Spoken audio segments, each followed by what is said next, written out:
உங்கள் லக்ஷ்மி பேசுகிறேன். இன்றைக்கி நான் உங்களுக்கு கேரட் போட்டு ஒரு பொரியல் பண்ண போகிறேன். இந்த பொரியல் நாங்கள் கரமதுன்னு சொல்லுவோம். அதுக்கு ஒரு பொட்டுக்கடலையும் மிளகும் போட்டு ஒரு பொடி போட போகிறேன். அதுக்கு என்னென்ன பண்ணணுங்கிறத உங்களுக்கு காமிக்கிறேன். இந்த பொடி ஏற்கனவே ஒரு 3 பொடி போட்டிருந்தேன் உங்களுக்கு, கரமதுக்கெல்லாம் போடுற மாதிரி. அந்த பொடியில் ஒன்று இன்றைக்கி பொட்டுக்கடலை பொடி போட்டு கேரட் கரமது பண்ண போகிறேன். சாமான்லாம் வச்சுருக்கேன், வாங்க பார்க்கலாம். கேரட் பொரியலுக்கு இந்த மாதிரி ரவுண்ட் ரவுண்டாக கட் பண்ணி வச்சுட்டுருக்கேன். இதுக்கு தாளிக்கிற சாமான்கள்லாம் கடுகு, உளுத்தம்பருப்பு, பெருங்காயம், கருவேப்பிலை எல்லாம் வச்சுட்டுருக்கேன். இந்த 2 சாமானும் பொட்டுக்கடலையும் மிளகும் போட்ட பொடி தான் பொடிச்சு வச்சுருக்கேன். இதை தான் போட்டு உங்களுக்கு கரமது பண்ணி காமிக்க போகிறேன். பண்ணிவிட்டு காமிக்கிறேன், வாங்க. ஒரு நிமிஷம்.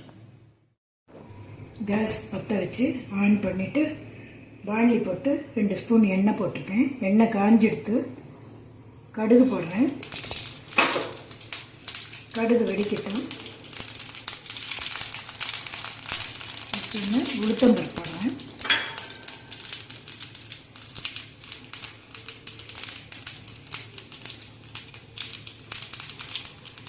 பெருங்காயம் போட்டிருக்கேன்.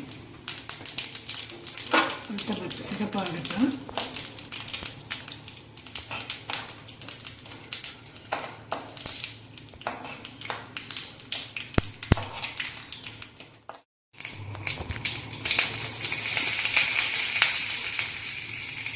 கருவேப்பிலை போட்டுட்டேன்.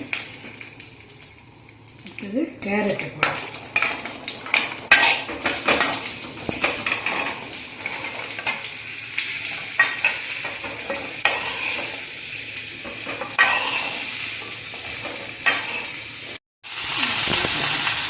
உப்பு போட்டு தண்ணி தெளித்து மூடி வைக்கிறேன். கிளறிட்டு வெந்ததுக்கப்புறம் இந்த பொடியை போட்டு இறக்க வேண்டியதுதான். போட்டு உங்களுக்கு காமிக்கிறேன் பண்ணிவிட்டு.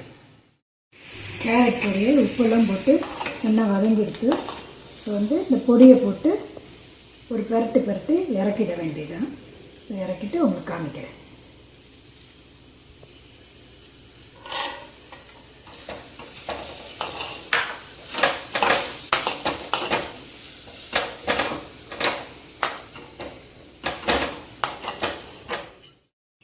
கேரட் பொரியல் ரெடி. நீங்களும் பண்ணி பார்த்துட்டு உங்களுக்கு பிடிச்சிருந்தா எங்களுக்கு ஷேர் பண்ணுங்கள், கமெண்ட்ஸ் பண்ணுங்கள், லைக் பண்ணுங்கள். நன்றி.